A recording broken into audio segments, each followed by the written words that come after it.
हाँ तो प्रिय स्टूडेंट्स, आज के इस वीडियो लेक्चर में क्लास 12 जिसका 11वां चैप्टर चल रहा है, 11.2 तक हमने करा दिए। 11.3 जो प्लेन से रिलेटेड है, समतल से रिलेटेड है, तो पहले बेटा इसका इंट्रोडक्शन कराएंगे, एक्सरसाइज इंट्रोडक्शन, फिर उसके बाद अगले वीडियो में इसके एक्सरसाइज कराएंगे। तो सबसे पहले पढ़ते हैं हम प्लेन है क्या। प्लेन को हिंदी में समतल कहते हैं। समतल प्लेन क्या है? यदि दो बिंदुओं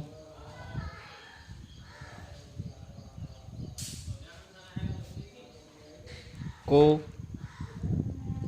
मिलाने वाली रेखा किसी पृष्ठ पर पूर्ण रूपेण स्थित हो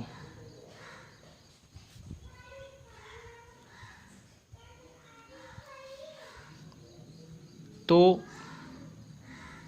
पृष्ठ को समतल कहते हैं।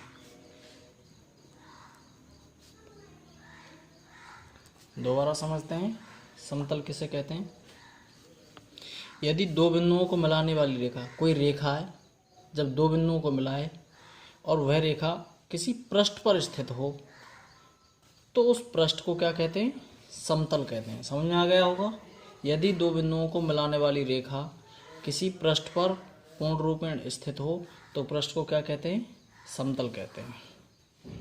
अगला है बेटा समतल पर अभिलंब। समतल पर अभिलंब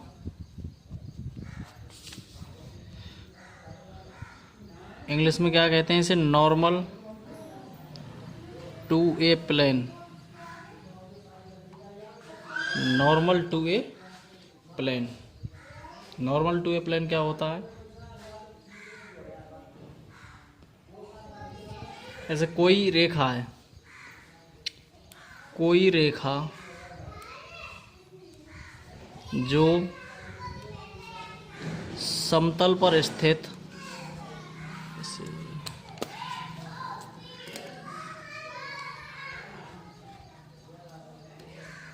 कोई रेखा जो समतल पर स्थित सभी रेखाओं पर लंब हो, समतल पर अभिलंब कहलाती है।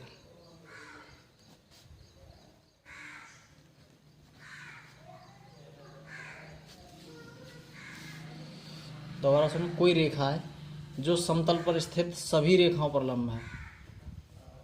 जैसे ये मेरा हाथ प्लेन है, इस प्लेन पर कुछ रेखाएं, जैसे ये रेखा हो गई, ये रेखा हो गई, ये रेखा हो गई। इन सभी रेखाओं पर जो लंब हो, ये रेखाएं हैं इस पर, इन सभी रेखाओं पर लंब ऐसे होगा बेटा, ऐसे ये जो पेन खड़ा हुआ है मेरा, ऐसे ऐसे, तो ये क्या कहलाएगा? इसका समतल पर अभिलंब कहलाएगा। नॉर्मल टू ए प्लेन कहलाएगा। समझ में आ गया होगा। समतल पर सभी अभिलंब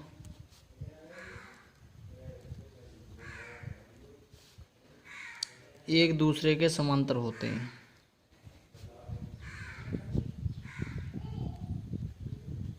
समतल पर सभी अवलंब एक दूसरे के समांतर होते हैं।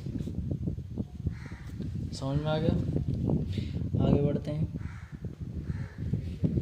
अब समतल से रिलेटेड कुछ परिभाषाएं और हैं, उनको भी समझते हैं कि किसी समतल को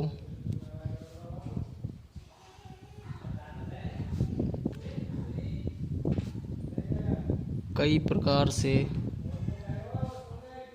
निर्धारित किया जा सकता है।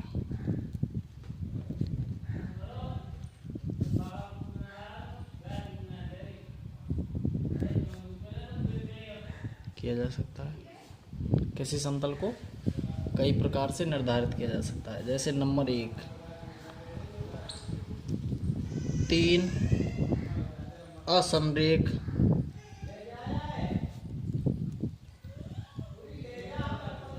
असमरेख बिंदुओं से होकर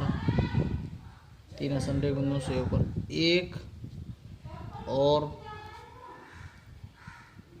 केवल एक समतल खींचा जा सकता है।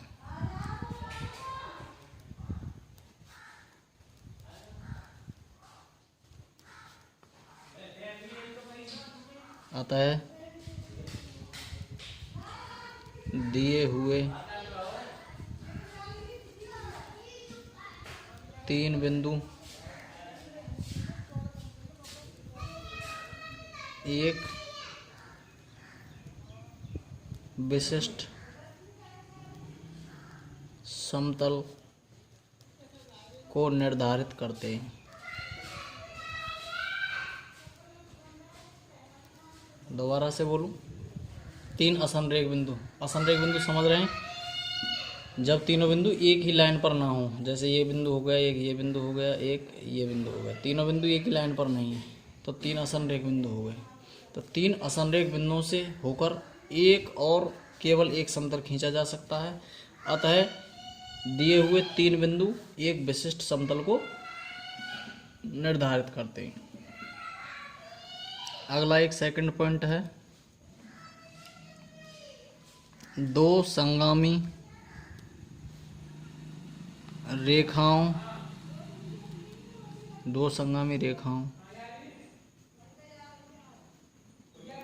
को धारण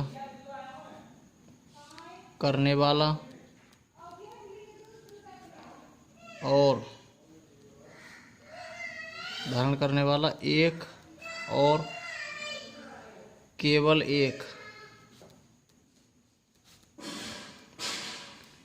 समतल खींचा जा सकता है।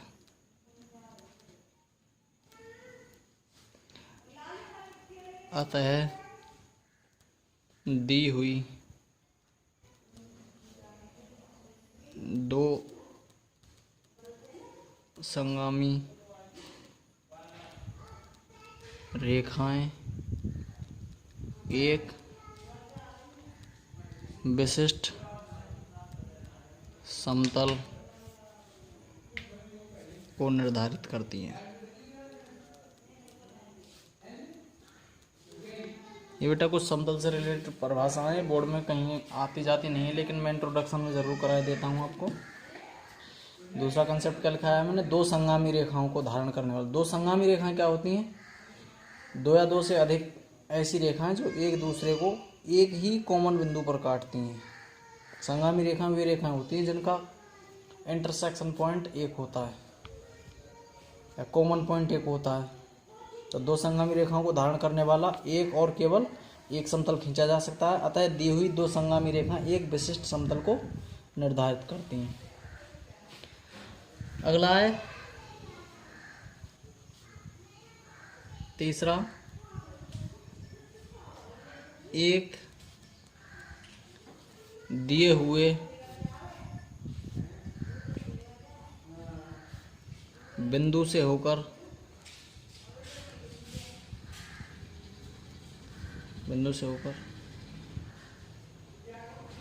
एक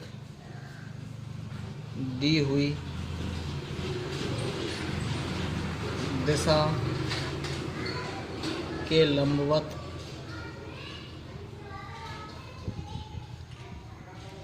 एक और केवल एक समतल खींचा जा सकता है।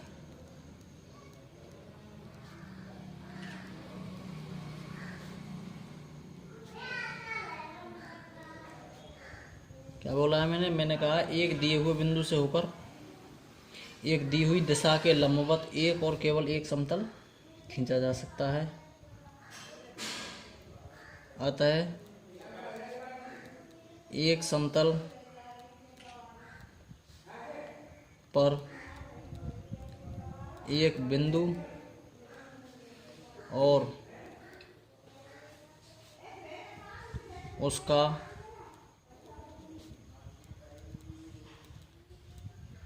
अभिलंब अद्वितीय समतल का निर्माण करते हैं। मैंने क्या कहा, एक दिए हुए बिंदु से होकर और एक दी हुई दिशा के लंबवत एक और केवल एक समतल खींचा जा सकता है। अतः एक समतल पर एक बिंदु और उसका अभिलंब अद्वितीय समतल का निर्माण करते हैं। एक लास्ट पॉइंट और है इसका, फिर उसके बाद हम इसके आर्टिकल कराएंगे जो कि इम्पोर्टेंट है, वो बोर्ड एग्जाम में उनके बगैर क्वेश्चन नहीं हो पाएगा, क्योंकि वो फार्मूलों के प्रूव हैं बेटा।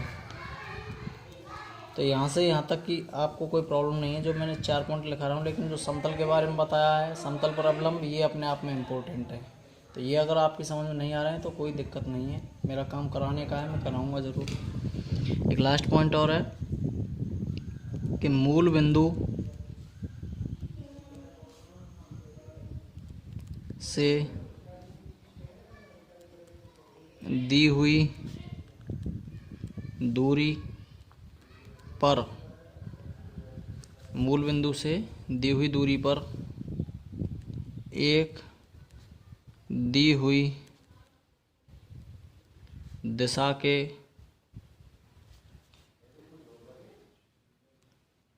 लंबवत एक और केवल एक समतल खींचा जा सकता है। क्या है, मूल बिंदु से दी हुई दूरी पर और एक दी हुई दिशा के लंबवत एक और केवल एक समतल खींचा जा सकता है। अतः समतल का अभिलंब और इसके मूल बिंदु की दूरी दी हुई हो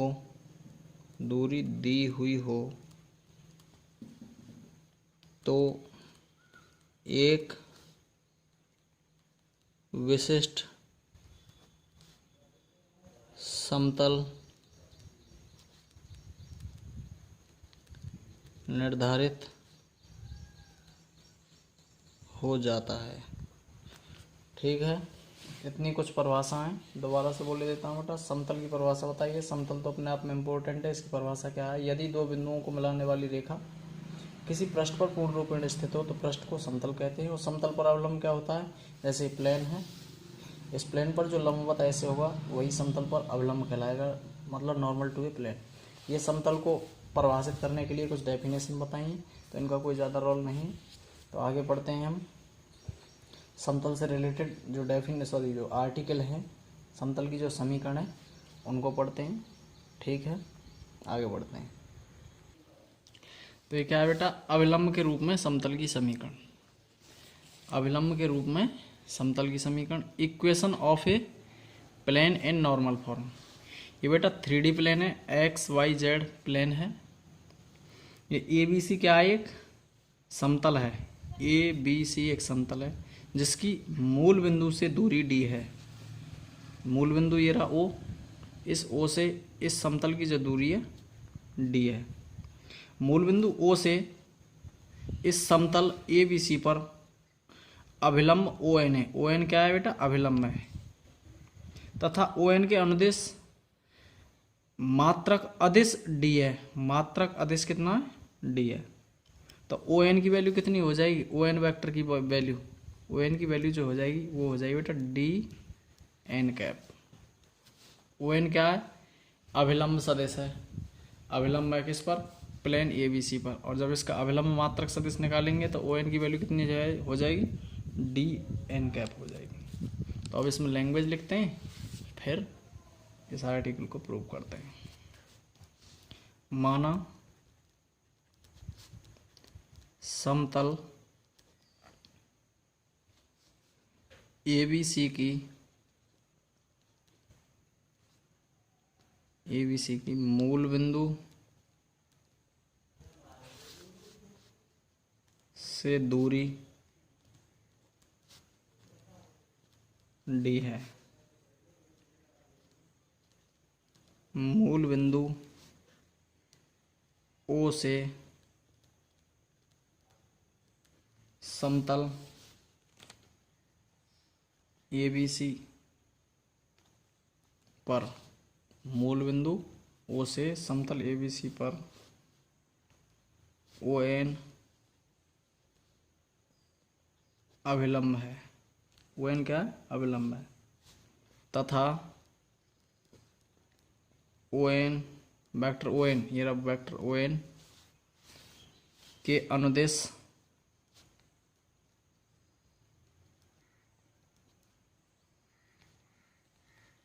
मात्रक आदेश डी है। तब वेक्टर ओ एन बराबर कितना हो जाएगा, डी एन कैप हो जाएगा। ओ एन वेक्टर फॉर्म में कितना हो जाएगा, डी एन कैप हो जाएगा।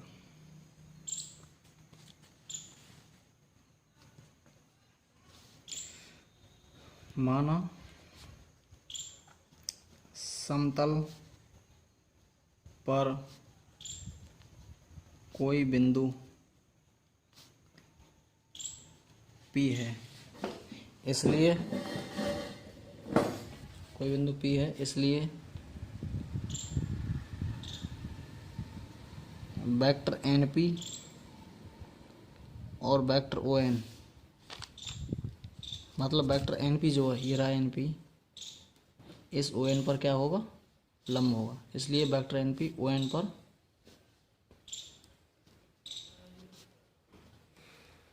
लंब होगा।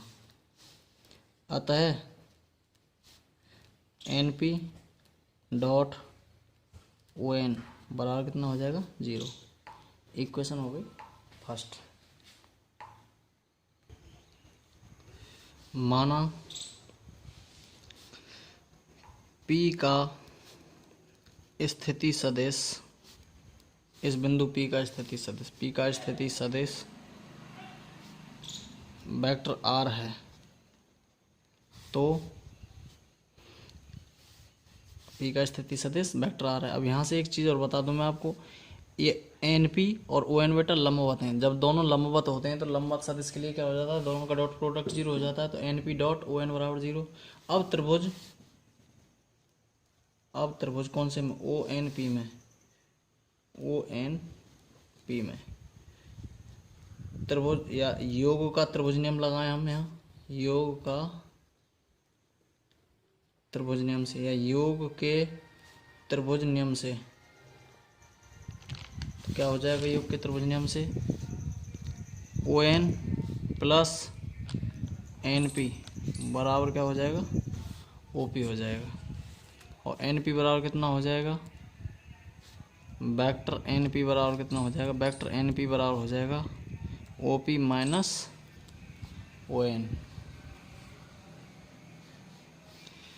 तो यहाँ से देखना, जब ये स्थिति सदिश R है तो NP बराबर कितना हो गया, वेक्टर NP बराबर हो गया OP की वैल्यू कितनी है बेटा, वेक्टर R माइनस ON की वैल्यू कितनी है, ON की वैल्यू ये रही DN कैप। अब समीकरण 1 से, समीकरण 1 से क्या है, समीकरण 1 ये रहा NP इंटू ON बराबर 0, वेक्टर NP इंटू ON बराबर 0। NP की वैल्यू कितनी है, R minus DN cap dot ON, और ON की वैल्यू कितनी है, ये रही DN कैप बराबर 0। अब इनका डॉट प्रोडक्ट करते हैं।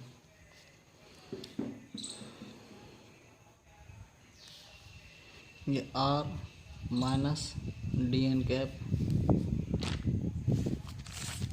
डॉट एन बराबर 0, क्योंकि डी को कॉमन लिया मैंने, इन दोनों का गुणनफल 0 के बराबर है, लेकिन यहाँ डी का मान 0 के बराबर नहीं हो सकता। क्यों नहीं हो सकता ये समझें, दोबारा बोले देता हूँ। N P dot O N बराबर 0, एन पी की वैल्यू ये रही R minus D N cap dot O N की वैल्यू ये रही डी एन कैप बराबर 0। दोनों का डॉट प्रोडक्ट 0 के बराबर आ रहा है, लेकिन इसमें डी 0 के बराबर नहीं है। क्यों नहीं है? क्योंकि डी इस समतल की जो अभिलंब है, इसकी डी दूरी है, ये डी दूरी पर है। ये जब डी दूरी पर है तो दूरी कभी भी 0 के बराबर नहीं होगी, तो 0 के बराबर नहीं होगी। जब ये 0 के बराबर नहीं होगी तो इस एन का डॉट प्रोडक्ट कर दो इनके साथ। जैसे अब इनका डॉट प्रोडक्ट करेंगे तो कितना हो जाएगा, R dot N cap minus D N cap dot N cap बराबर 0। और N cap dot N cap कितना हो जाएगा, N cap dot N cap 1 हो जाएगा, क्योंकि कैसे हैं दोनों मात्रक सदिश हैं। तो ये कितना हो जाएगा, आर डॉट एन कैप बराबर डी हो जाएगा। यही क्या है हमारी अवलंब के रूप में समतल की सदिश समीकरण। यह है समतल का सदिश समीकरण है। यह समतल का क्या है बेटा, सदिश समीकरण है। अब इसकी कार्टेशियन फॉर्म और निकालेंगे, कार्तीय रूप। तो समतल का कार्तीय रूप निकालेंगे, वेक्टर फॉर्म क्या आ गई, vector R dot N cap बराबर डी। एन कैप क्या है यहाँ, अभिलंब इकाई सदिश, और डी क्या है, इसकी अभिलंब की दूरी है मूल बिंदु ओ से। माना समतल पर कोई बिंदु P X comma Y comma Z, मतलब कोई समतल पर कोई बिंदु पी है जिसके कोऑर्डिनेट एक्स वाई जेड हैं, तथा वेक्टर ओ पी बराबर आर है। आर का कोऑर्डिनेट, आर का स्थिति सदिश क्या हो जाएगा, एक्स आई कैप प्लस वाई जे कैप प्लस जेड के कैप। माना एन कैप के दिक् कोसाइन एल एम एन है। एन कैप के दिक् कोसाइन कितने, एल एम एन हैं। तब एन कैप का स्थिति सदिश क्या हो जाएगा, L I cap M J cap plus N K cap, क्योंकि आर डॉट एन कैप बराबर कितना है बेटा, डी। तो कितना हो जाएगा, आर की वैल्यू कितनी है, एक्स आई कैप प्लस वाई जे कैप प्लस जेड के कैप, और एन कैप की वैल्यू कितनी है, L I cap M J cap plus N K cap बराबर डी। तो जब इनका डॉट प्रोडक्ट करेंगे तो कितना आएगा, L X plus M Y plus N Z बराबर डी। यह समतल का क्या हो जाएगा, अतः यह समतल का कार्तीय समीकरण है।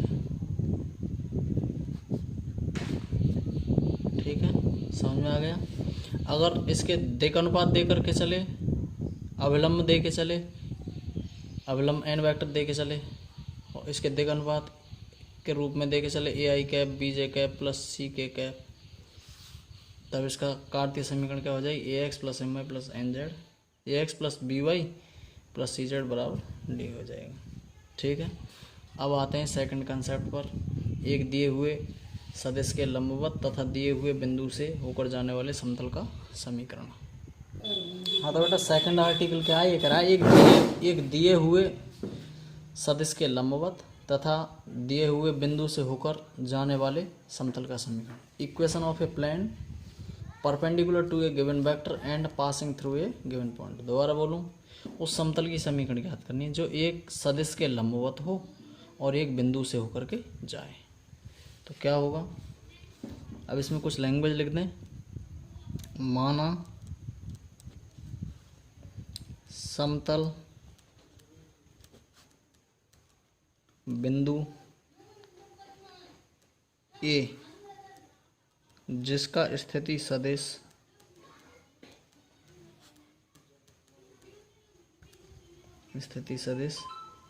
वेक्टर ए है से होकर जाता है।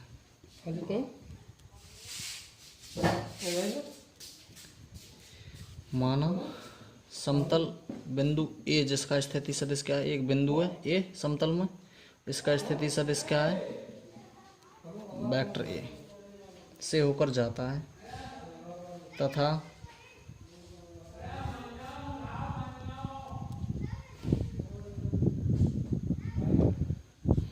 वेक्टर एन पर लंबवत है। दोबारा सुने, ये 3D प्लेन है। इस 3D प्लेन में एक प्लेन है ये समतल जो बिंदु ए से होकर के जा रहा है और वेक्टर एन इस पर लंबवत है तथा सदिश एन पर लंबवत है तथा सदिश लिख देना है, सदिश एन वेक्टर पर लंबवत। माना समतल पर स्थित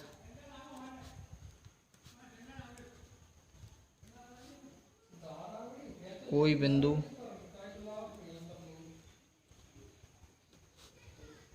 P जिसके कोऑर्डिनेट x, y, z है। माना समतल पर स्थित कोई बिंदु P है जिसके कोऑर्डिनेट x, y, z है, जिसका स्थिति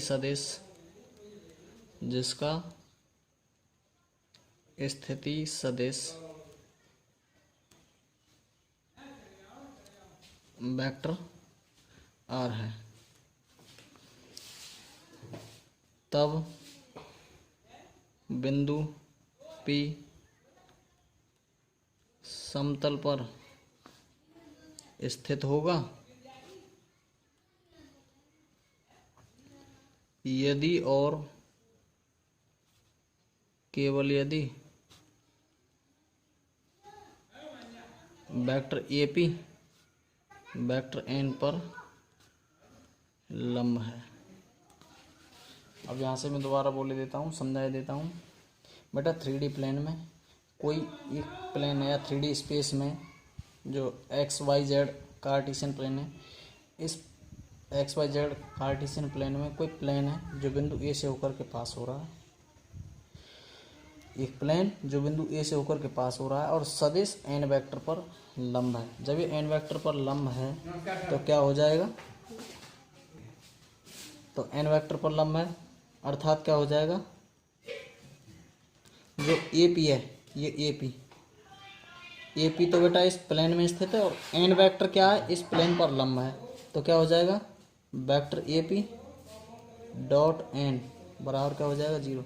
जब ये दोनों परस्पर लंबवत होंगे, क्योंकि AP तो इस प्लेन में और एन वेक्टर क्या है, इस प्लेन पर लंब है, तो वेक्टर AP डॉट एन बराबर क्या हो जाएगा 0।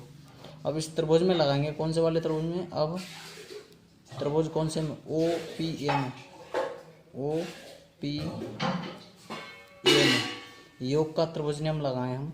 जब योग का त्रिभुज नियम लगाएंगे तो क्या हो जाएगा, इस P का स्थिति सदिश तो वेक्टर R है, तो क्या हो जाएगा बेटा, इसमें हो जाएगा OA प्लस AP बराबर हो जाएगा OP। त्रिभुज OPA में लगाया है क्या हमने, योग का त्रिभुज नियम लगाया है कि OA प्लस AP बराबर हो जाएगा OP, क्योंकि डायरेक्शन हम ऐसे ही तो लेके चलेंगे, O से A की तरफ गए और फिर A से P की तरफ, और एक दूसरा रास्ता ये हो जाएगा डायरेक्टली O से P की तरफ चले जाएं, तो OA प्लस AP बराबर OP, और AP बराबर निकालना हमें, तो AP बराबर कितना हो जाएगा OP माइनस OA, तो AP बराबर कितना हो जाएगा बेटा, AP बराबर हो जाएगा OP की वैल्यू कितनी है वेक्टर R माइनस OA की वैल्यू कितनी है A, तो AP की वैल्यू इसमें रखो, ये जब ये वैल्यू इसमें रखेंगे तो कितना हो जाएगा R minus A dot N बराबर 0। तो यही क्या आ गया है इसका, एक दिए हुए बिंदु A से होकर जाने वाला A के लंबवत, एक दिए हुए बिंदु A से होकर जाने वाला तथा एन वेक्टर के लंबवत सदिश का सदिश रूप में समीकरण, समतल का सदिश रूप में समीकरण क्या हो जाएगा, R minus A dot N बराबर 0। अब इसका हम कार्तीय समीकरण भी निकालेंगे। तो यह समतल का क्या हो जाएगा, यह समतल का सदिश समीकरण होगा। समझ में आ गया? दोबारा से एक बार और बोल देता हूँ।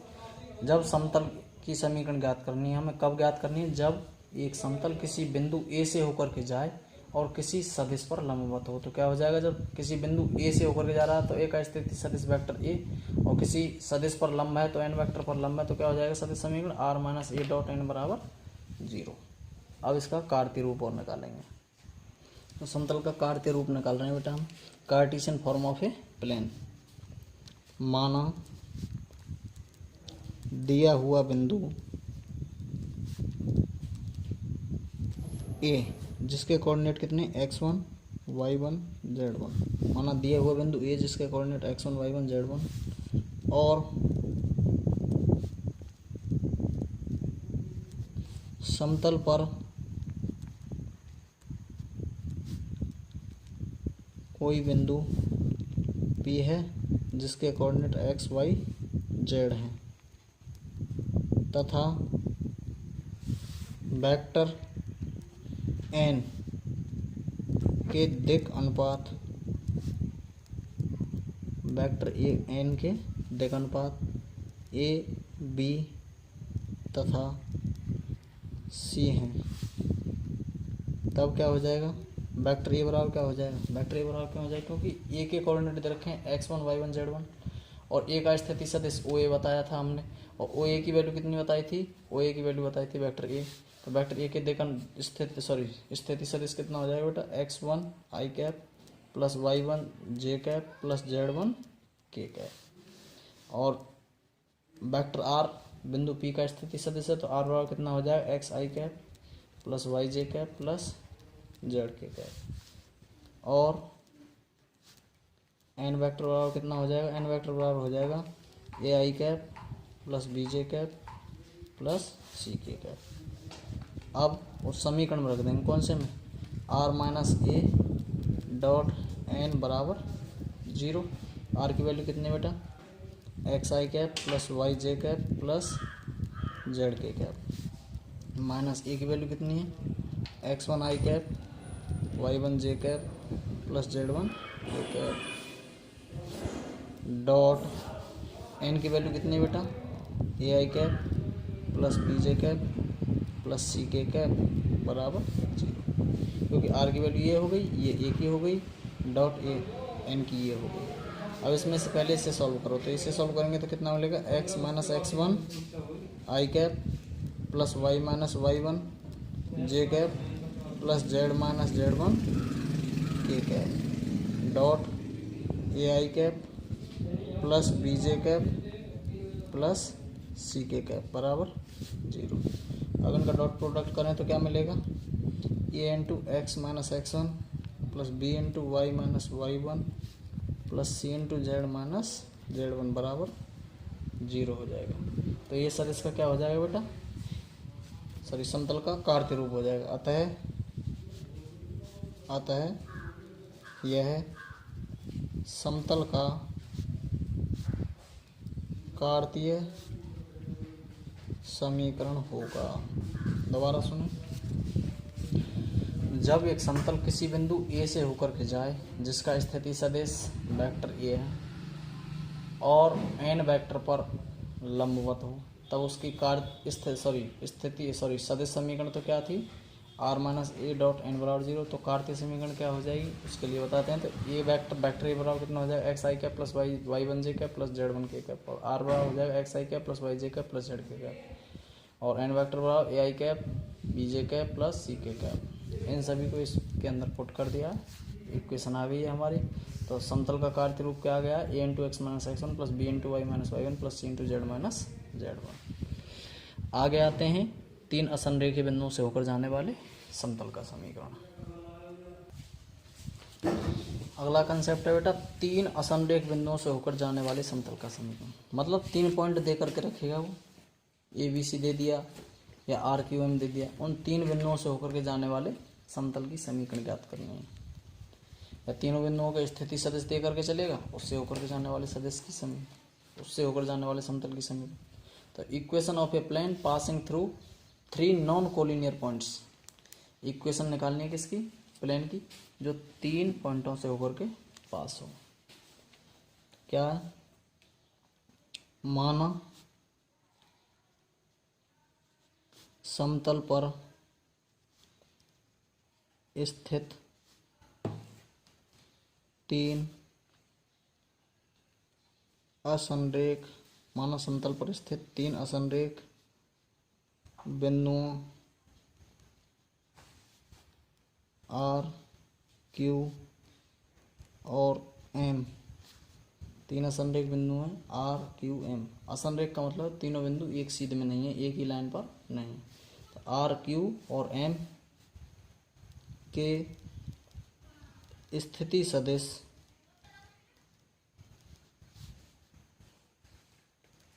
क्रमशः वेक्टर A, B और वेक्टर C हैं और किसी बिंदु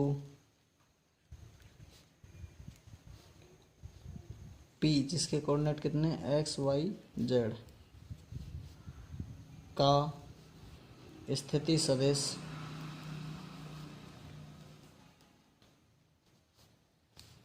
वेक्टर R है। तो हमें क्या निकालना है, दोबारा सुने।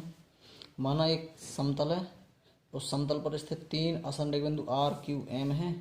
तो इन तीनों बिंदुओं की स्थिति सदिश R का स्थिति सदिश वेक्टर A, Q का स्थिति सदिश वेक्टर B और M का स्थिति सदिश वेक्टर C है। और इसी प्लेन पर एक बिंदु P है जिसके कोऑर्डिनेट x, y, z हैं, जिनका स्थिति सदिश वेक्टर R है। तो R के लंबवत या R से होकर जाने वाला, R से होकर जाने वाला और आर क्यू या ये कहें हम पी क्यू, आर क्यू कहेंगे, आर से होकर जाने वाला और आर क्यू, ये रहा आर क्यू और आर एम, ये रहा आर क्यू और आर एम के लंबवत सदिश क्या हो जाएगा। किसी भी जब सदिश का लंबवत सदिश निकालने हैं तो मैंने बताया था क्रॉस प्रोडक्ट करते हैं। जैसे ए और बी दो वेक्टर हैं, इन दोनों के लंबवत सदिश निकालना होता था तो हम क्या करते थे, ए क्रॉस बी निकालते थे। ए क्रॉस बी बराबर क्या हो जाता था, modulus a into modulus b sine theta N cap. N cap क्या होता था, इसका लंबवत इकाई सदिश होता था। ऐसे होता था, ये वेक्टर ए हो गया, ये वेक्टर बी हो गया, इन दोनों के बीच में एंगल थीटा है, तो इनका जो अभिलंब सदिश होता था एन कैप, ये होता था। दोनों का क्रॉस निकालते थे, ए और बी का क्रॉस निकालेंगे तो ए और बी का जब क्रॉस निकालेंगे तो क्या आएगा, A B sine theta N cap. N cap क्या हो जाएगा, इसका लंबवत सदिश हो जाएगा। कौन कौन के लंबवत, ए के भी लंबवत है और ये बी के भी लंबवत है। तो ऐसे यहाँ आर क्यू और आर एम का लंबवत क्या हो जाएगा, R Q cross R M हो जाएगा। तो लिखो यहाँ आर से जाने वाले, आर से जाने वाले तथा सदिश R Q cross R M पर लंब समतल का समीकरण, लंब समतल का समीकरण क्या हो जाएगा। तो इन दोनों त्रिभुजों में लगाएंगे पहले तो हम। त्रिभुज कौन से में, ओ पी आर में, यहाँ लिखे देता हूँ मैं। त्रिभुज ओ पी आर में, ओ पी आर में क्या हो रहा है, O P plus P R बराबर हो जाएगा ओ आर। योग का त्रिभुज ने हम लगा दिया तो पी आर बराबर कितना हो जाएगा, पी आर बराबर हो जाएगा ओ आर माइनस ओ ए। तो पी आर बराबर कितना हो जाएगा, ओ आर की वैल्यू कितनी है, ओ आर की वैल्यू ए, ओ आर की वैल्यू ए और ओ पी की वैल्यू कितनी है, ओ पी की वैल्यू है आर। और हमें आर पी की निकालनी है तो आर पी बराबर कितना हो जाएगा, आर माइनस ए। तो दोबारा सुनो बेटा, त्रिभुज ओ पी आर में योग का त्रिभुज नियम लगा दिया, योग का त्रिभुज नियम लगा दिया तो क्या हो जाएगा, O P plus P R बराबर हो जाएगा ओ आर के, और पी आर बराबर कितना हो जाएगा, ओ आर माइनस ओ ए। और ओ आर की वैल्यू कितनी है, ओ आर का मतलब आर का स्थिति सदिश ए और ये पी का स्थिति सदिश आर, तो पी आर की वैल्यू आ गई ए माइनस आर। तो आर पी बराबर कितना हो जाएगा, इसकी स्थिति बदल जाएगी, यहाँ माइनस कॉमन ले लिया जाएगा तो क्या हो जाएगा, या पी आर है, इस वेक्टर की जब स्थिति बदलेंगे आर पी के रूप में लेंगे तो क्या हो जाएगा, माइनस इधर आएगा, जब माइनस इधर आएगा तो इधर से फिर ये माइनस लेना पड़ेगा, तो दोनों तरफ ये कैंसिल हो जाएगा। ये समझें कि पी आर दे रखा है, पी आर की वैल्यू तो ये आ गई और ए माइनस आर आ गई, और आर पी निकालना है तो आर पी बराबर क्या हो जाएगा, जब इसकी डायरेक्शन चेंज होगी तो माइनस का गुणा हो जाएगा, जब माइनस का गुणा हो जाएगा तो आर पी की वैल्यू हो जाएगी आर माइनस ए। तो समतल का समीकरण ज्ञात करना है, तो समतल का समीकरण क्या हो जाएगा, समतल का समीकरण हो जाएगा R P dot R Q cross R M बराबर 0, क्योंकि आर पी तो इस समतल में हो जाएगा और ये तीनों पॉइंट भी इस समतल में है, असंरेख हैं तीनों पॉइंट, तो इनका लंबवत सदिश क्या हो जाएगा, R Q cross R M, तो ये समतल में और ये समतल के लंबवत है, तो दोनों का डॉट प्रोडक्ट क्या हो जाएगा 0। तो आर पी की वैल्यू कितनी है, आर माइनस ए डॉट आर क्यू कितना है, आर क्यू ही रहने दिया, क्रॉस आर एम बराबर 0। अब यहाँ से एक बात और समझनी है आपको, आर क्यू निकालें हम, ये आर क्यू निकालें, इसमें हम ट्रायंगल लॉ लगाएं तो क्या हो जाएगा, देखो आर क्यू लगाएंगे तो हम o q plus q r, देखो o q plus q r बराबर हो जाएगा ओ आर के।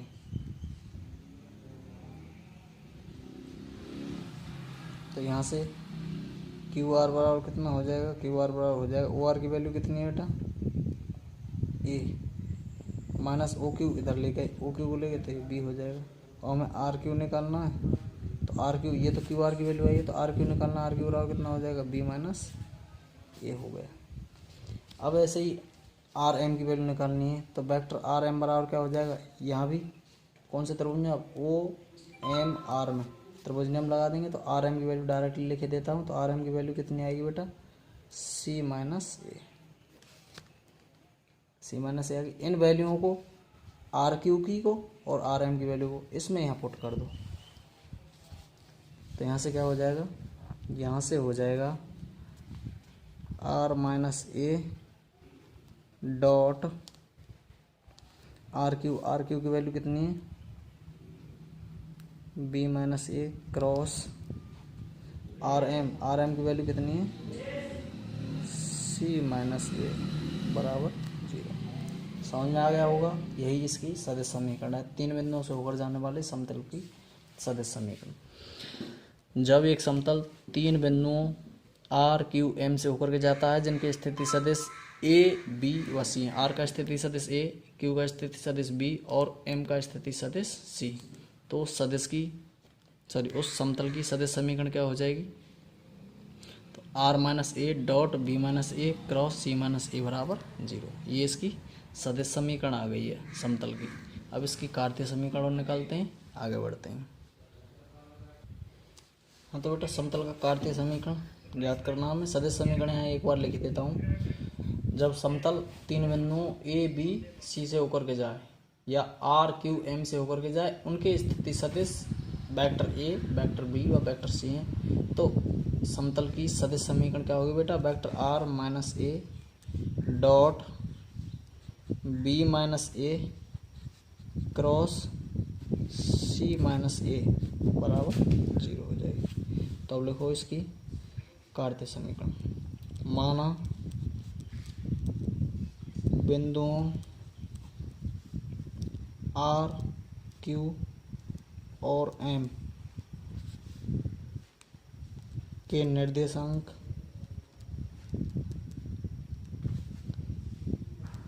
क्रमशः x1 y1 z1, क्यू के x2 y2 z2 और m के कोऑर्डिनेट कितने हैं बेटा, x3 y3 z3 हैं। माना समतल पर कोई बिंदु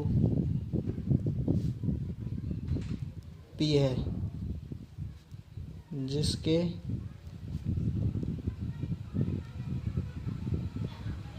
निर्देशांक x, y, z हैं, वह इसका स्थिति सदिश वेक्टर r है। तब आर पी बराबर क्या बताया था हमने? आर पी बराबर बताया था बेटा हमने वेक्टर आर माइनस ए। तो आर के कोऑर्डिनेट कितने हो जाएंगे? एक्स आई कैप प्लस वाई जे कैप प्लस जेड के कैप माइनस ए के कोऑर्डिनेट कितने हो जाएंगे? ए का स्थिति सदिश कितना हो जाएगा? एक्स वन आई कैप प्लस वाई वन जे कैप प्लस जेड वन के कैप। तो कितने हो जाएंगे? एक्स माइनस एक्स वन आई cap plus y minus Y one जे cap plus z minus Z one के कैप। ऐसे ही आर क्यू के लिए क्या बताया था बेटा? वेक्टर बी माइनस ए। तो बी के कोऑर्डिनेट कितने थे? कोऑर्डिनेट रूप में या सॉरी स्थिति सदिश कितने, स्थिति सदिश रूप में समीकरण कितनी थी उसकी? एक्स टू आई कैप प्लस वाई टू जे कैप प्लस जेड टू के कैप। और ए का पोजीशन वेक्टर था एक्स वन आई कैप प्लस वाई वन जे कैप प्लस जेड वन के कैप। तो इनमें से घटाएंगे तो क्या आएगा? X two minus x one आई cap plus Y two minus Y one जे cap plus Z two minus Z one के कैप। और आर एम बराबर क्या हो जाएगा? आर एम बराबर बताया था हमने वेक्टर सी माइनस ए। तो सी के कोऑर्डिनेट या स्थिति सदिश था, सी का स्थिति सदिश x three i cap y three j cap plus z three k cap minus A का स्थिति सदिश क्या था? एक्स वन आई कैप प्लस वाई वन जे कैप प्लस जेड वन के कैप। तो वेक्टर आर एम बराबर कितना हो जाएगा बेटा? X three minus x one आई cap plus y three minus Y one जे cap plus z three minus Z one के cap. इन मानों को समीकरण को जब एक समीकरण एक में प्रतिस्थापित करेंगे, समीकरण एक इसे नाम दे दिया हमने, ये रहा समीकरण एक, इसे नाम दे दिया r minus A dot b minus A cross c minus a बराबर 0। जब इन मानों को आर क्यू आर एम और आर पी के मानों को, ये रहा आर पी आर क्यू और आर एम, इन सभी मानों को समीकरण एक में प्रतिस्थापित करेंगे तो हमें क्या प्राप्त होगा? इन मानों को समीकरण एक में प्रतिस्थापित करने पर, यानी कि रखने पर, जब इन मानों को रखेंगे तो क्या मिलेगा बेटा? हमें मिलेगा x minus x one y minus Y one z minus Z one. यहाँ ये x two minus x one y two minus Y one z two minus Z one, ये x three minus x one y three minus Y one z three minus Z one बराबर 0। तो ये क्या हो जाएगी? ये कौन सी फॉर्म है? डिटर्मिनेंट के अंदर आ गए। तो डिटर्मिनेंट से इसका सॉल्यूशन कर देंगे। जो तीन बिंदुओं आर के कोऑर्डिनेट कितने? X one Y one Z one. Q के कोऑर्डिनेट कितने? X two Y two Z two. और एम के कोऑर्डिनेट हैं X three Y three Z three. जो तीन बिंदु आर क्यू एम से गुजरने वाले समतल का कार्तीय रूप है। ठीक है, आगे बढ़ते हैं बेटा। अगला कंसेप्ट, समतल के समीकरण का अंतःखंड रूप। अगला बेटा समतल के समीकरण का अंतःखंड रूप, मतलब intercept form of the equation of plane. एक प्लेन है ए बी सी, जो एक्स अक्ष पर ए अंतःखंड काटता है, वाई अक्ष पर बी अंतःखंड काटता है और जेड अक्ष पर सी अंतःखंड काटता है। तो अंतःखंड रूप में समीकरण क्या होती है उसकी? ये होती है बेटा x upon a plus Y बट्टे बी प्लस जेड बट्टे सी बराबर, तो ऐसे लिखें, यदि कोई समतल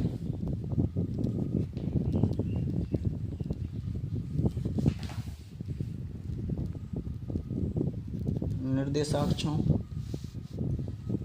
से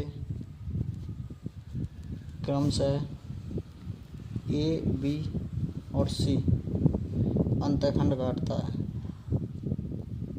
अंतःखंड काटता है, तो उस समतल का समीकरण क्या होगा? X upon a plus Y बट्टे बी प्लस जेड बट्टे सी बराबर 1 होगा। क्या हो जाएगा? यदि कोई समतल निर्देशाक्षों से एक्स अक्ष, वाई अक्ष और जेड अक्ष से ए बी व सी अंतःखंड काटता है, तो उस समतल का समीकरण x upon a plus y upon b plus z upon c बराबर ए होगा। इसे अंतःखंड रूप कहते हैं, इसे अंतःखंड रूप कहते हैं।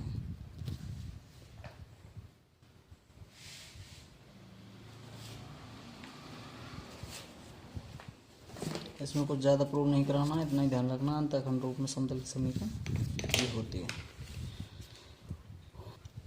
अगला क्या है बेटा?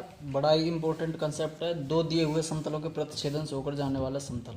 मतलब दो समतल दे करके चले गए हैं, दो समतल हैं, एक समतल पी क्यू है और दूसरा समतल आर एस है। दो समतल हैं, एक दूसरे को किसी बिंदु या किसी रेखा ए बी पर काटते हैं, तो इससे होकर जाने वाले समतल का समीकरण ज्ञात करना है तीसरे से। तो माना दो समतल पी क्यू और आर एस एक दूसरे को, माना दो समतल पी क्यू और आर एस एक दूसरे को एक सरल रेखा ए बी पर काटते हैं, जिनके समीकरण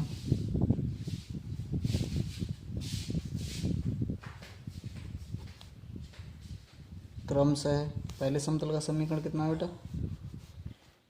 आर डॉट एन वन बराबर डी वन, और दूसरे का क्या है? आर डॉट एन टू बराबर डी टू।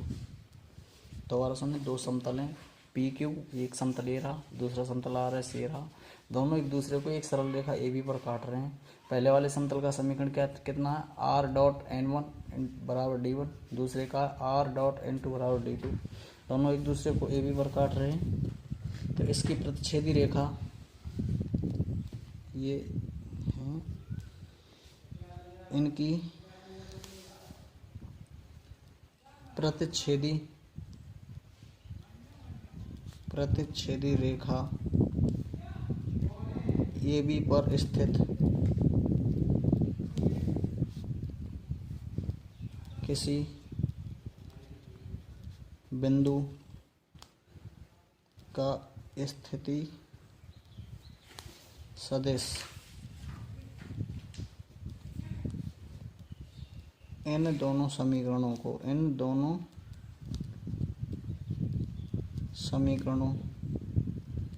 संतुष्ट करेगा। दोबारा सुने, पहला समतल जिसकी समीकरण आर डॉट एन वन बराबर डी वन, दूसरा आर डॉट एन टू बराबर डी टू, इनकी प्रतिच्छेदी रेखाओं ए बी पर स्थित बिंदु का स्थिति सदिश, मतलब ए बी पर स्थित उस बिंदु का स्थिति सदिश इन दोनों समीकरणों को क्या करेगा? संतुष्ट करेगा। तो अतः समतलों आर डॉट एन वन बराबर डी वन और आर डॉट एन टू बराबर डी टू के प्रतिच्छेदी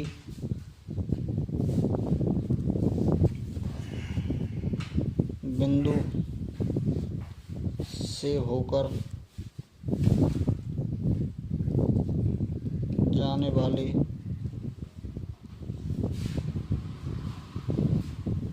किसी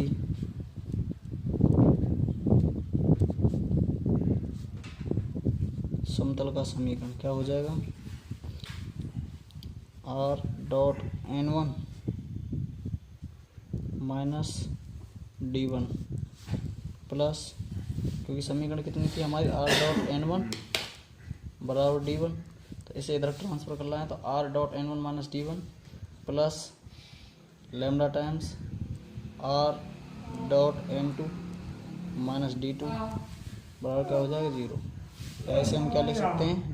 are dot N one plus lambda times n two बराबर D one plus lambda times d two. यही इसकी सदिश समीकरण हो जाएगी। दोबारा बोलता हूँ, दो समतल हैं जिनकी सदिश समीकरण दे रखी है बेटा, आर डॉट एन वन बराबर डी वन, दूसरी दे रखी है आर डॉट एन टू बराबर डी टू। इन दोनों के प्रतिच्छेदी बिंदु से होकर जाने वाले समतल का समीकरण कितना आएगा? R dot N one plus lambda times n two बराबर D one plus lambda times d two. यही इसका क्या है? सदिश समीकरण है। और इनके कार्तीय समीकरण निकालने हैं तो वो कार्तीय समीकरण में लिखते हैं। तो अब समतल का क्या निकालना है बेटा? कार्तीय रूप। कार्तीय रूप बड़ा सिंपल है। वेक्टर आर बराबर कितना हो जाएगा? एक्स आई कैप प्लस वाई जे कैप प्लस जेड के कैप। वेक्टर एन वन बराबर कितना हो जाएगा? एक्स वन या a one I cap plus b one J cap plus c one के कैप। और वेक्टर एन टू बराबर कितना हो जाएगा? A two I cap plus b two J cap plus c two के कैप। इन मानों को इस समीकरण में रख दो, इस समीकरण को फर्स्ट नाम दे दो। इन मानों को जब इसमें रखेंगे तो कितना हो जाएगा? सिंपल सा डायरेक्टली लिख देता हूँ। आर का लिख दिया हमने, कितना हो जाएगा? एक्स आई कैप प्लस वाई जे कैप प्लस जेड के cap dot N one plus lambda times n two, तो कितना हो जाएगा? A one plus lambda times a two I cap, b one plus lambda times b two J cap plus c one plus lambda times c two के cap बराबर D one plus lambda times d two. अब इनका dot product और कर दो तो क्या हो जाएगा? A one plus lambda times a two x, b one plus lambda times b two y plus c one plus lambda times c two z बराबर D one plus lambda times d two. यही इसकी क्या हो जाएगी बेटा? कार्तीय समीकरण। तो यह समतल का क्या हो जाएगा? कार्तीय रूप लिख सकते हैं, यह समतल का कार्तीय रूप होगा। आगे बढ़ते हैं। तो बेटा अगला कंसेप्ट क्या है? दो समतलों के बीच का कोण, एंगल बिटवीन टू प्लेन्स। तो बेटा दो समतलों के बीच का कोण, दो समतलों के बीच का कोण उनके अभिलंबों के बीच का कोण होता है।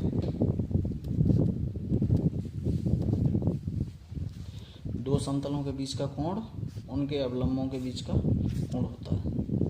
माना समतल दे रखे हैं, माना समतलों, पहला समतल P1 है, माना समतलों P1 कैसे दे रखा है कि R डॉट N1 बराबर D1, और दूसरा समतल है P2, वो कैसे दे रखा है? वो दे रखा है R डॉट N2 बराबर D2। माना समतलों P1 और P1 समतल ये है R डॉट N1 बराबर D1, दूसरा दे रखा है R डॉट N2 बराबर D2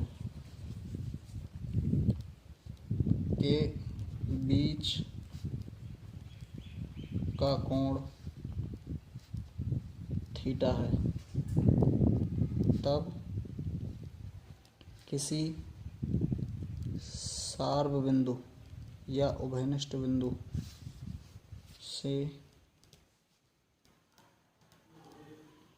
समतलों पर खींचे गए अभिलंबों के बीच का कोण थीटा हो तो, या थीटा होगा। दोबारा सुने, दो समतल दे रखे हैं बेटा। पहला समतल P1 r डॉट n1 बराबर d1, दूसरा दे रखा r डॉट n2 बराबर d2, और इनके बीच का कोण थीटा है। तब किसी उभयनिष्ठ बिंदु से समतलों पर खींचे गए अवलंबों के बीच का कोण थीटा होगा। तो cos थीटा बराबर क्या हो जाएगा? cos थीटा बराबर हो जाएगा modulus n1 dot n2 upon modulus of n1 into modulus of n2। यही इनके बीच का कोण आएगा। तो बेटा ये तो सदिश रूप में दे रखे हो। जब ये है cos theta n1 dot n2 बट्टे modulus of n1 into modulus of n2 पूरे का मॉडुलस। जब सदिश कार्तीय रूप में दे रखे हो तब कैसे निकालेंगे वो भी बताते हैं। तो बेटा टाइम ड्यूरेशन वीडियो का ज़्यादा हो गया तो मैंने डायरेक्टली इस पर लिख दिया है, इसे ही समझा देता हूँ। कार्तीय रूप क्या होता है इसका? कार्टेशियन फॉर्म माना P1 और P2 के समीकरण क्रम से क्या दे रखे हैं? a1x plus b1y plus c1z plus d1 बराबर 0 और a2x plus b2y plus c2z plus d2 बराबर 0। ये पहले प्लेन की कार्तीय रूप, ये दूसरे प्लेन की कार्तीय रूप। तब उनके बीच का कोण थीटा हो तो cos थीटा बराबर क्या हो जाएगा? क्योंकि cos थीटा बराबर बताया था मैंने n1 डॉट n2 बट्टे modulus of n1 into modulus of n2 और पूरे का मॉडुलस। तो वही किया है हमने। a1 a2 plus b1 b2 plus c1 c2 बट्टे a1 का स्क्वायर अंडर में a1 square plus b1 square plus c1 square into under a2 square plus b2 square plus c2 square. ये इनके बीच का कोण हो जाएगा। आगे और बढ़ते हैं।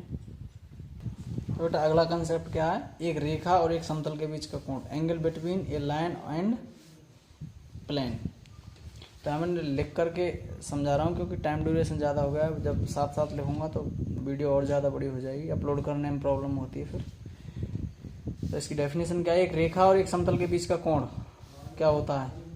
ये प्लेन है कोई, इस प्लेन में कोई रेखा है और ये प्लेन का अभिलंब है, तो इनके बीच का कोण ज्ञात करना है। तो एक रेखा और एक समतल के बीच का कोण रेखा और समतल के अभिलंब के बीच के कोण का पूरक कोण होता है। तो सदिश रूप में क्या हो जाएगा? माना रेखा का समीकरण क्या है? एक रेखा की समीकरण है वेक्टर r बराबर a plus lambda times b। सबसे पहला आर्टिकल कराया था रेखा का, जब रेखा बिंदु a से ऊपर के जाती है और वेक्टर v के समांतर है तो वेक्टर r बराबर a plus lambda times b। तथा समतल का समीकरण क्या है? r डॉट n बराबर d। तब रेखा और समतल के अवलंब के बीच का कोण क्या हो जाएगा बेटा?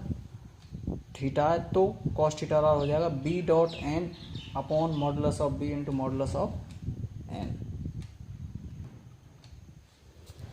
अब कार्तीय रूप में क्या निकालना है? एक रेखा दे रखी है कार्तीय रूप में x minus x1 upon a बराबर y minus y1 upon b बराबर z minus z1 upon c। रेखा दे रखी है कार्तीय रूप में x minus x1 upon a बराबर y minus y upon b बराबर z minus z upon c।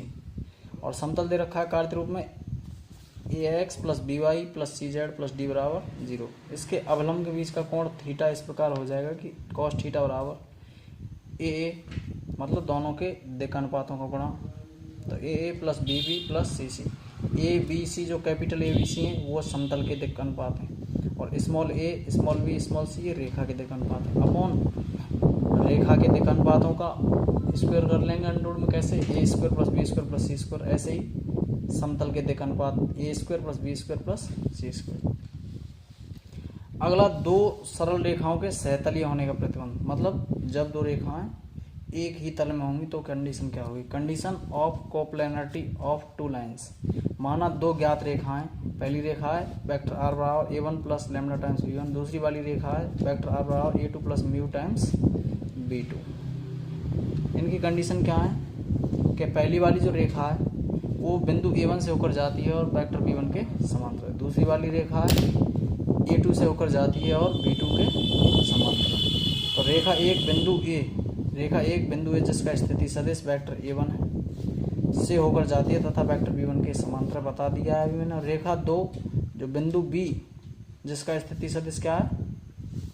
a2 से होकर जाती है तथा वेक्टर b2 के समांतर है। ये दोनों रेखाएं हो गई, ये पहली वाली रेखा, ये दूसरी वाली रेखा। ये इन दोनों के बीच की न्यूनतम दूरी, ये इनका परपेंडिकुलर, इनका जो दोनों का लंबवत सदिश होगा क्या हो जाएगा, वो b1 क्रॉस b2 हो जाएगा। तो ए बी क्या आएगा, ए बी बराबर निकालेंगे तो बी के स्थिति सदिश में से ए के स्थिति सदिश घटा देंगे तो क्या हो जाएगा a2 माइनस a1। रेखाएं सहतलीय होंगी मतलब एक ही प्लेन में होंगी यदि और केवल यदि कि ए बी b1 और b2 सहतलीय हों। तो A B dot b1 cross b2 बराबर 0 हो जाएगा। ए बी की वैल्यू कितनी दे रखी है, यहाँ से रही a2 minus a1 dot b1 cross b2 बराबर 0। ये इसका सदिश रूप हो गया। इसका कार्य रूप और लिखते हैं। तो बेटा ये कार्य रूप है किसका, जब दो रेखाएं सहतलीय हों। सहतलीय होने के प्रतिबंध के लिए कार्य रूप।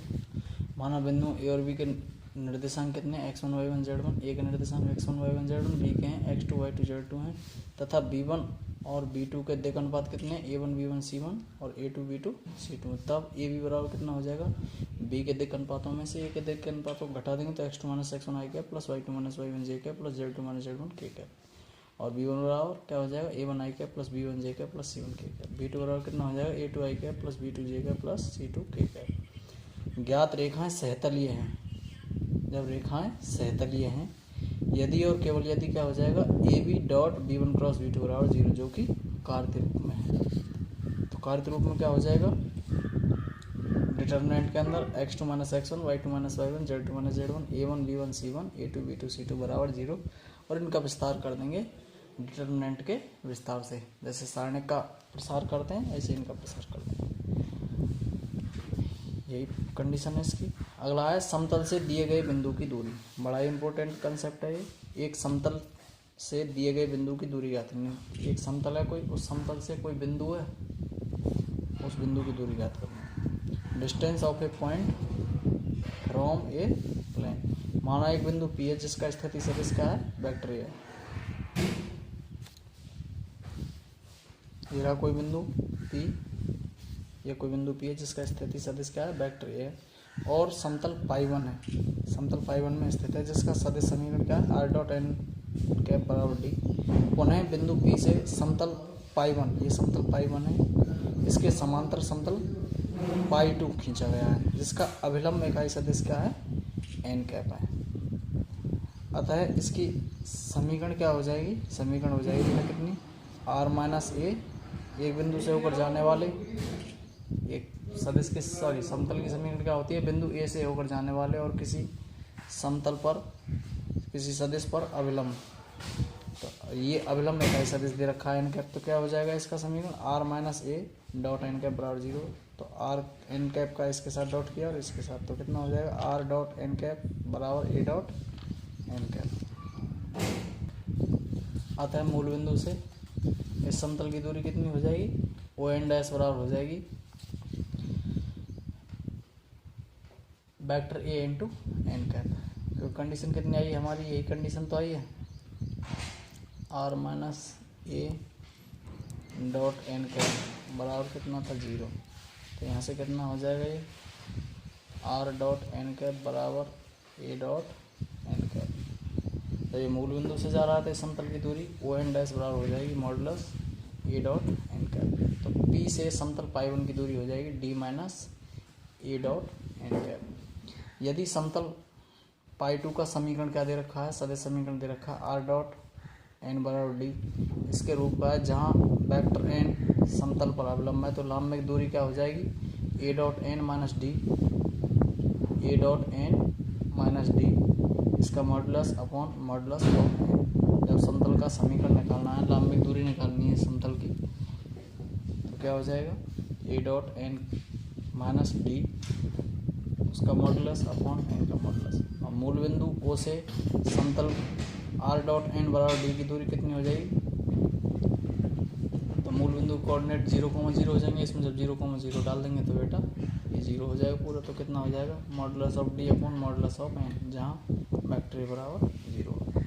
अब इसका कार्य रूप और निकाल देंगे। कार्य रूप क्या है, माना समतल का समीकरण क्या दे रखा है, कार्य रूप में a x plus b y plus c z plus d बराबर 0 तथा पी समतल के बाहर, पी क्या है, समतल के बाहर एक बिंदु है जिसके कोऑर्डिनेट x1 y1 z1 है। समतल पर स्थित किसी बिंदु ए के कोऑर्डिनेट x y z हैं और इसके निर्देशांक समतल के बाहर बिंदु P से समतल PN पर लंब है, PN पर लंब है। कौन? ये AN लंब डाला गया है जिसकी लंबाई कितनी है? इस AN पर लंब डाला गया है क्या? PN डाला गया है जिसकी लंबाई P है। ये यहाँ से और दोबारा समझ लें, एक समतल दे रखा है ax + by + cz + d बराबर 0 और ax + by + cz बराबर -d हो जाएगा। तब इसकी लंब की जो दूरी है P बराबर क्या हो जाएगा? मॉडुलस ऑफ इसके अंदर के पॉइंट डाले जाएंगे, x की जगह x1, y की जगह y1, z की जगह z1। तो modulus of ax1 + by1 + cz1 + d upon √a² + b² + c², ये इसकी अभिष्ट दूरी होगी। तो एक्सरसाइज इंट्रोडक्शन ऐसा एक्सरसाइज का समाप्त होता है बेटा। अब इसके क्वेश्चन करेंगे अगले वीडियो में। वीडियो ड्यूरेशन थोड़ा बड़ा हो गया है, कोई बात नहीं, अच्छे से पढ़ना। और वीडियो की क्वालिटी सुधारने के लिए आपको बता चुका हूँ कई बार मैं, इसके कॉर्नर पर 3 पॉइंट्स हैं, उन पॉइंट्स से इसकी वीडियो क्वालिटी सुधार सकते हैं। वीडियो क्वालिटी यहाँ से एकदम बढ़िया डाली जा रही है। और वीडियो को ज़्यादा से ज़्यादा शेयर करें। धन्यवाद।